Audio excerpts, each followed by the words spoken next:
Bonjour à tous, c'est Christophe. J'ai décidé de faire une vidéo aujourd'hui parce que tout à l'heure j'étais sur Facebook avec l'ami Bertrand et il me pose une question.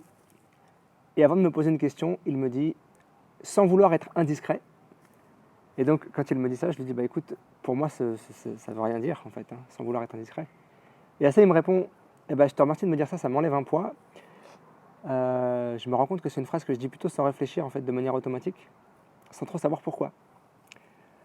Et alors ça m'a donné envie de faire cette vidéo parce que, en fait, derrière cette phrase, pour moi, on parle de la curiosité. Alors, il y a deux choses là-dedans. Pour moi, la première chose, c'est du moment où je pose ma question, de toute façon, je suis déjà en train d'exercer ma curiosité. Donc, déjà, ce que je vais faire, c'est de l'indiscrétion. Et c'est ni bien ni mal, hein, il n'y a pas de polarité là-dedans, c'est juste le fait que je mette ma curiosité au dehors, forcément, je cherche une réponse. Donc, dès que je pose une question, c'est fait. Donc, cette question, sans vouloir être indiscret, en fait, c'est faux déjà. De base, je veux être indiscret, je veux savoir. Et donc, il y a certainement là-dedans une forme de « Ah oui, mais quand j'étais enfant, on m'a dit que la curiosité c'était un vilain défaut, qu'il fallait pas que je pose de questions, que c'était pas pour les enfants, que je saurais quand je serais plus grand, enfin bref, tout ce genre de trucs qu'on entend quand on est gosse, qui fait qu'il y a quelque chose en moi qui n'assume pas cette curiosité, qui n'assume pas quelque chose qui est pourtant fondamental parce que sans ma curiosité, je serais mort. Pourquoi je serais mort? Parce que le premier instinct de vie, enfin un des premiers instincts de vie que j'ai, c'est la curiosité. La curiosité, c'est juste cet élan que la vie en moi a de rencontrer la vie en dehors de moi. Et donc le bébé, le premier truc qu'il fait, il regarde partout.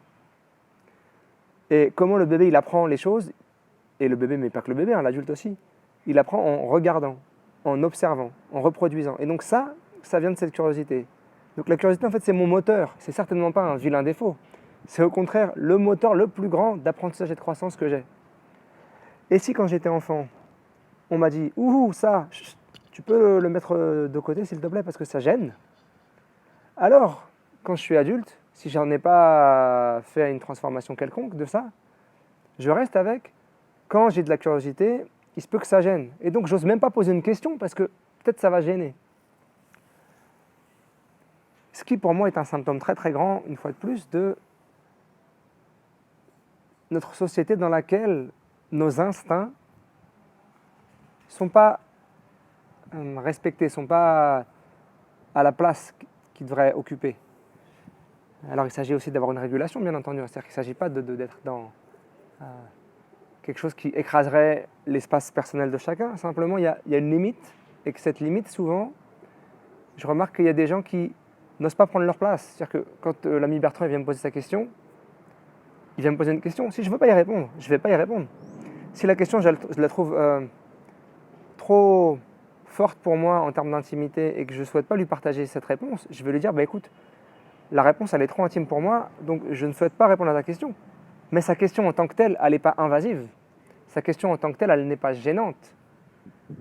Moi, par contre, il se peut que je sois touché d'une manière qui n'est pas confortable et donc je ne souhaite pas partager forcément ma réponse, ou d'une manière au contraire qui est très confortable, alors j'ai super envie de partager ma réponse, ou alors plutôt neutre, c'est-à-dire bah, ça ne me touche pas plus que ça, puis je vais voir si je partage ou pas une réponse. Et donc, vraiment pour moi, il s'agit d'être clair là-dessus. Ce n'est pas la curiosité qui gêne, c'est qu'est-ce qui en moi n'accepte pas ou a du mal à accueillir l'élan de curiosité de l'autre. Hein? Et donc, parce que la curiosité c'est neutre. Un bébé qui regarde partout, on ne lui dit pas regarde pas partout, c'est pas bien. Non. Donc vraiment, pour moi, cette distinction elle est importante.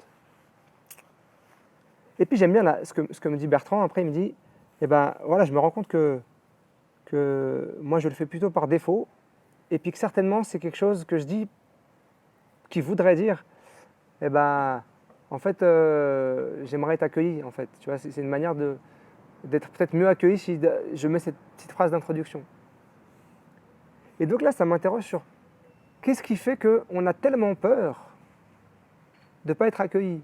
Qu'est-ce qui fait que j'ai besoin de mettre une phrase avant, qui en plus est automatique et qui n'a pas de sens en tant que telle, juste pour avoir la sécurité que l'autre va m'accueillir dans ma question. Et là, je crois que une des clés pour moi, c'est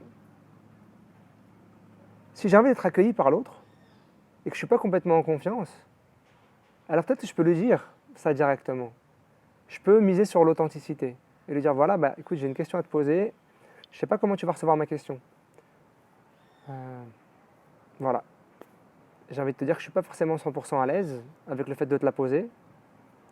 Et là, moi déjà, je me sens connecté à la personne parce qu'elle me partage son humanité, parce qu'elle me partage que, bah oui, effectivement, là, le fait de poser la question, peut-être lié à des conditionnements de l'enfance dont j'ai parlé juste avant, et bah, elle n'est pas 100% à l'aise, parce que peut-être quand elle était enfant, elle a reçu des baffes sur ça, mentales ou corporelles ou les deux, et que donc, à l'idée de me poser cette question, elle n'est pas à l'aise. Bah super, elle me le dit, déjà ça l'allège parce qu'elle dit la vérité qui est en elle, donc quelque chose se passe, quelque chose s'autorise à être présent, et puis moi, ça me connecte, parce que comme je sais d'où ça vient chez elle, sa question, ou plutôt je sais ce qui se passe en elle à l'idée de cette question, alors je suis relié à cette personne. Alors, déjà, nos humanités sont ensemble. Et ensuite, sa question, elle arrive, et toujours, j'ai mon positionnement qui est, je vais choisir de répondre ou pas, en lui disant ce que ça me fait. Éventuellement, si j'ai envie de lui dire, bah voilà, écoute, c'est trop intime, c'est pas le moment pour moi de t'en parler, ou bref, tout ce qui pourrait être là.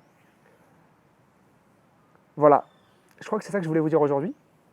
Je vois qu'il n'y a rien d'autre qui me traverse l'esprit. Je vous souhaite une très belle journée. Je vous invite vraiment à laisser votre curiosité jaillir, et puis quand vous n'êtes pas à l'aise avec votre curiosité, juste l'exprimer. Voilà, j'ai envie d'explorer quelque chose et en même temps, je vois que je ne suis pas 100% à l'aise. Et éventuellement demander à l'autre comment il se sent avec cette idée-là, est-ce qu'il est d'accord de vous aider sur cette expansion de votre créativité et de votre curiosité. Et réellement pour moi, laisser ça jaillir, c'est aussi une clé de vie. C'est vraiment quelque chose qui a changé ma vie, de laisser ma curiosité jaillir, d'oser poser les questions, d'oser faire ce que je sens qui m'appelle. Parce qu'en moi, l'appel de la vie, il est fort, comme en tout le monde. Simplement, tant que je mets le couvercle dessus, bah, le truc, il bout dedans, puis à un moment donné, ça explose. Donc autant pas mettre le couvercle et se laisser jaillir ça avec plaisir, parce qu'il y a du plaisir là-dedans aussi. Hein. Voilà. Bonne journée à tous. Si vous avez aimé la vidéo, vous pouvez commenter. Si vous n'avez pas aimé, vous pouvez commenter aussi d'ailleurs. Faites-vous plaisir. Je serai ravi de répondre aux commentaires. Vous pouvez cliquer sur j'aime, partager à qui vous voulez. Voilà. À très bientôt. Je vous embrasse.